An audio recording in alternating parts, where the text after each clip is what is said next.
बिस्मिल्लाहिर्रहमानिर्रहीम। अस्सलाम वालेकुम। मैं हूं फ़हीम अख्तर, एक नए व्लॉग के साथ हाज़िर खिदमत हूं। नाज़रीन, ऐवान सदर इस वक्त एक बार फिर पाकिस्तान के सियासी मंजरनामे के ऊपर अहमियत इख्तियार कर चुका है। सदर डॉक्टर आरिफ अलवी इस वक्त डटे हुए हैं और वो कौमी असम्बली का इजलास नहीं बुला रहे। वजूहात क्या हैं वो आपको बताएंगे, और सदर आरिफ अलवी की जो वजूहात हैं, जिस वजह के ऊपर वो इजलास के हवाले से मुखालफत कर रहे हैं, उसकी रीज़न्स क्या हैं और उसका इम्पैक्ट क्या हो सकता है। और इलेक्शन कमीशन ऑफ पाकिस्तान आज एक अहम और बड़ा, बल्कि कल अहम और बड़ा फैसला करने वाला है। मखसूस नशिस्तें जो कि सुन्नी इत्तेहाद कौंसिल को मिलनी है या फिर नहीं मिलनी, इलेक्शन कमीशन ऑफ पाकिस्तान इसके ऊपर फैसला करेगा। और फिर तहरीक इंसाफ ने इस हवाले से अपनी मुतबादिल हिकमत अमली भी तैयार कर ली है। तहरीक इंसाफ के इंट्रा पार्टी इंतखाबात की तैयारियां मुकम्मल हो चुकी हैं। नॉमिनेशन पेपर जमा कराने का वक्त जो है वो ख़त्म हो चुका है, और बैरिस्टर गौहर खान और जो उमर अयूब खान हैं, इन्होंने बिलतरतीब चेयरमैन और सेक्रेटरी जनरल के ओहदों के लिए जो है वो अपने नॉमिनेशन पेपर जमा करा दिए हैं। इस हवाले से भी आपको अपडेट फ्राहम करेंगे। आम इंतखाबात 2024 के बाद अब हुकूमत साजी का जो मरहला है वो चारों सूबों और वफाकी दारकूमत के अंदर शुरू हो चुका है।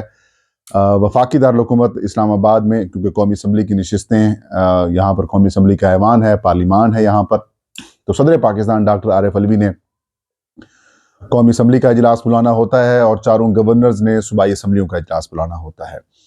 पंजाब और सिंध के अंदर तो आलमोस्ट प्रोसेस मुकम्मल हो चुका है, जबकि बलूचिस्तान और खैबर पख्तूनख्वा के अंदर भी अगले 2 से 4 दिन के अंदर, यानी कि अगले हफ्ते के अंदर ये प्रोसेस जो है वो मुकम्मल कर लिया जाएगा।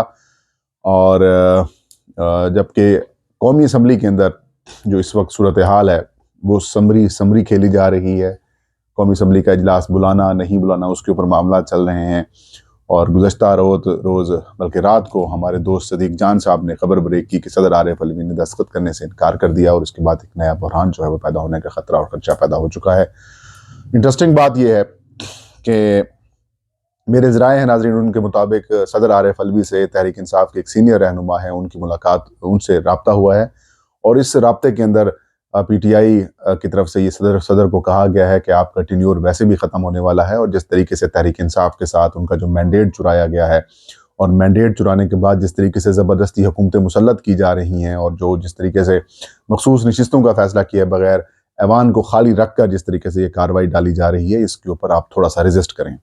चारों गवर्नर्स तो मुस्लिम लीग नून या फिर पीपल्स पार्टी या फिर JUI के हिमायत याफ्ता किस्म के लोग हैं, लेकिन सदर जो हैं वो तहरीक इंसाफ के हिमायत याफ्ता हैं। इसलिए यहाँ पर सदर पाकिस्तान जो है वो थोड़ा सा रजिस्ट कर रहे हैं, लेकिन उनकी जो रेजिस्टेंस है वो मैं ये समझता हूँ कि इतनी ज़्यादा वैलिड नहीं है। क्योंकि अगर आप ये कह रहे हैं कि मखसूस नशिस्तों की अलॉटमेंट या फिर उनका जब तक वो ऐवान में नहीं आएंगे तब तक जो है वो इजलास नहीं बुलाया जा सकता, तो ये दुरुस्त बात नहीं है। सीधी सी बात यह है कि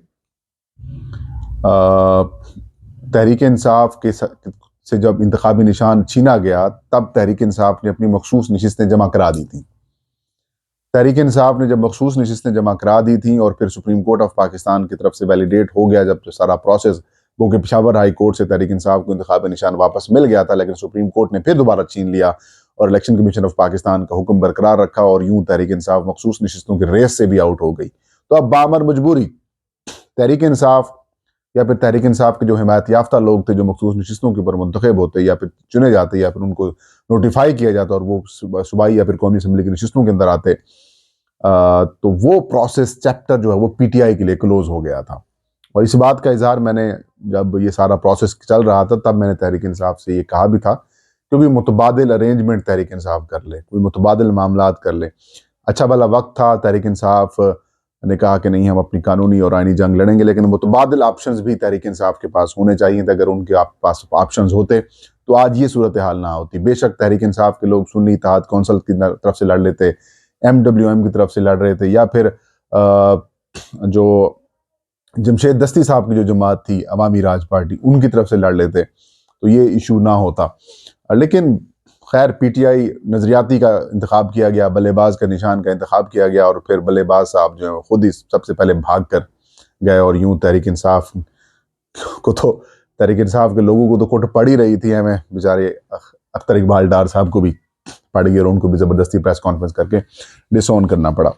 खैर, ये जो मामला था ये उसी वक्त हो गया था, फिर तहरीक इंसाफ ने MWM के साथ अलायंस करने की कोशिश की, नहीं हुआ, फिर तहरीक इंसाफ के लोग जो हैं सुन्नी इत्तेहाद कौंसिल से अलायंस कर गए, और अब इलेक्शन कमीशन ऑफ पाकिस्तान की चालाकियों की वजह से, इलेक्शन कमीशन ऑफ पाकिस्तान की मिलीभगत की वजह से 8 कौमी असम्बली की जो नशिस्तें हैं वो आज़ाद रहेंगी, बरकरार रहेंगी।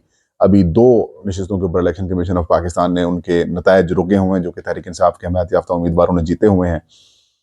फिर अब मतलब ये कि 81 है तो मुस्लिम लीग नून अब मेंबरान की तादाद 84 हो गई है, कुछ आज़ाद लोगों को शामिल करने के बाद। यूँ तहरीक इंसाफ की एक रिजर्व सीट कम की गई अकलियतों की, और एक कौमी असम्बली से 2 ख़वातीन की नशिस्तें जो वो कम हुई। खैर, अब तहरीक इंसाफ जो है वो अब इस बात के ऊपर सुन्नी इत्तेहाद कौंसिल के साथ मिलकर ये प्लान कर रही है, ये मामला देख रही है कि एटलीस्ट जो बाकी मखसूस नशिस्तें हैं वो सुन्नी इत्तेहाद कौंसिल को मिल जाएं। लेकिन इलेक्शन कमीशन ऑफ पाकिस्तान ने अगर ये नशिस्तें देनी होती तो वो जिस तरह पीपल्स पार्टी, मुस्लिम लीग नून, JUI और बाकी सारी सियासी जमातों को उन्होंने बांट दी हैं, तो वैसे ही तहरीक इंसाफ को भी वो दे देते। इसका मतलब ये है कि इलेक्शन कमीशन ऑफ पाकिस्तान की तरफ से PTI के लिए ये अच्छी खबरें नहीं है। वो इनको मखसूस नशिस्तें नहीं देने वाला, और ना ही उनके इस तरह का कोई अज़ाइम नज़र आते हैं। अगर होते तो अब तक वो कर चुका होता, इतना बड़ा इशू नहीं था। लेकिन बात यह है कि सदर की तरफ से जो रेजिस्टेंस की जा रही है वो इस वजह से भी मैं ये समझता हूँ कि PTI को उसका फ़ायदा नहीं मिल सकता। उसकी वजह यह है कि अगर इलेक्शन कमीशन ऑफ पाकिस्तान मखसूस नशिस्तें तहरीक इंसाफ को दे भी देता है या सुन्नी इत्तेहाद कौंसिल को दे भी देता है, तो भी PTI या सुन्नी इत्तेहाद कौंसिल ने कोई लिस्ट जो है वो जमा नहीं करवाई हुई। इलेक्शन कमीशन में जब वो वक्त था वो तब नहीं जमा थी करवाई। अब अगर इलेक्शन कमीशन ये मौका फराहम कर भी देता है, जिसके इम्कानात बहुत कम नज़र आ रहे हैं, क्योंकि आइन और कानून के ऊपर तो हमने चलना ही नहीं है, जैसे हुक्म होगा वैसे ही इन्होंने तामील कर देनी है। इससे ज़्यादा कंप्रोमाइज़ इलेक्शन कमीशन पाकिस्तान की इंतखाबी तारीख के अंदर कभी भी नहीं आया, और ना ही शायद कोई आए। अगर आएगा भी सही तो कम से कम इससे बेहतर होगा। और जिस तरीके से इस इलेक्शन कमीशन ने दिन दहाड़े और रात के अंधेरे में मिली भगत करके जिस तरीके से लोगों का मैंडेट चुराया, और हैरानकुन तौर पर इलेक्शन कमीशन ऑफ पाकिस्तान अभी तक जो फॉर्म 45 हैं उनको ऑफिशियली अपनी वेबसाइट के ऊपर जारी नहीं कर सका। इसके ऊपर भी बड़े मुफस्सल किस्म की मैं इलाग करूंगा कि वजूहात क्या हैं और इसके इम्पैक्ट्स क्या हो सकते हैं जिसकी वजह से ये भाग रहे हैं। तो बात यह है कि इससे बढ़कर जो आप कंप्रोमाइज इलेक्शन कमीशन है वो आप कभी भी नहीं देखेंगे, और उसकी वजह से बहुत ज़्यादा नुकसान हुआ है। तो अब अगर बिलफर्ज दे भी देता है इलेक्शन कमीशन तहरीक इंसाफ को या सुन्नी इत्तेहाद कौंसिल को लिस्टें, तो फिर इनको एक वक्त दिया जाएगा मखसूस नशिस्तों की फहरिस्त जमा कराने का।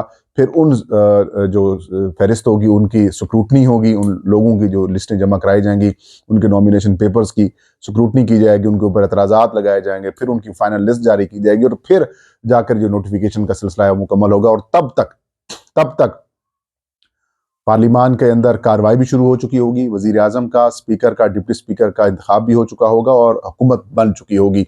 फिर सेनेट के इंतखाबात और सदारती इंतखाबात भी जो हैं वो आगे चलते जाएंगे। लेकिन मामला इस वक्त जो है वो सदर ये कह रहे हैं कि ऐवान मुकम्मल करें। मेरे ख्याल में यहाँ ऐवान मुकम्मल करने की हद तक सदर साहब की जो दलील है वो दुरुस्त नहीं लगती, क्योंकि इसका अगर वो दे भी देते हैं, इलेक्शन कमीशन ऑफ पाकिस्तान दे भी देता है लिस्टें, तो भी उनको वक्त लग जाएगा, 20-25 दिन और लग जाएंगे, और ये कानूनी ज़रूरत है, ये आप इसको नहीं टाल सकते। लेकिन फिर भी तहरीक इंसाफ ने इस हवाले से भी मुतबादिल हिकमत अमली तैयार की हुई है। तहरीक इंसाफ अदालत से फौरी रजू करने का सोच रही है कि अगर कल तक यानी कि पीर के रोज़ तक इलेक्शन कमीशन ऑफ पाकिस्तान ये नोटिफिकेशन जारी नहीं करता मखसूस नशिस्तों के ऊपर, तो फिर हम अदालत से रजू करेंगे। और अदालत से अगर रजू करते हैं तो फिर मैं ये समझता हूँ कि अदालत से तहरीक इंसाफ को या फिर सुन्नी इत्तेहाद कौंसिल को रिलीफ मिल सकता है। लेकिन अगर इलेक्शन कमीशन सुप्रीम कोर्ट चला गया तो फिर ये भी कहानी खत्म हो जाएगी। ये ना गया तो फिर उनके मुतबादिल फ्री चले जाएंगे। और अकबर एस बाबर को भी तो वैसे ही 2-4 दिन पहले से लॉन्च कर दिया गया है। वो एक खौफनाक किस्म के चाबे वाले खिलौने साम बने हैं के तौर पर। वैसे तो वो पहले से ही थे। मतलब ये कि एक जमात अपनी बका के लिए लड़ाई लड़ रही है, एक जमात अपनी बका की जंग लड़ रही है। आप ये फरमाते हैं कि जी साफ सुथरे लोग आने चाहिए, तो फिर आप क्या चाहते हैं कि आप सीधी बात ये अकबर एस बाबर साहब आप मुस्लिम लीग नून की बी टीम बने हुए हैं, पीपल्स पार्टी की बी टीम बने हुए हैं, और आपका PTI से किसी किस्म का कोई लगाव नहीं है, यार आप PTI से किसी किस्म की आप वफादारी नहीं करना चाह रहे। बड़ी इंटरेस्टिंग बात है। खैर, सदर की तरफ से जो ताखीर की जा रही है कौमी असम्बली का इजलास बुलाने के ऊपर, उसकी वजह से इलेक्शन कमीशन ऑफ पाकिस्तान ने नए सदारती इंतखाबात का शेड्यूल जारी करना है वो भी रुका हुआ है। जब तक वो शेड्यूल इलेक्शन सदर कौमी असम्बली का इजलास नहीं बुलाते तब तक इलेक्शन कमीशन भी शेड्यूल नहीं जारी करेगा। और चांसेस ये हैं कि अगर सदर ने इंतखाब ना सदर ने कौमी असम्बली का इजलास ना तलब किया, ना कॉल किया, तो स्पीकर जो हैं वो ज़ाहिर है इलेक्शंस के 21 या 22 दिन के बाद जो है वो बुलाने के पाबंद हैं।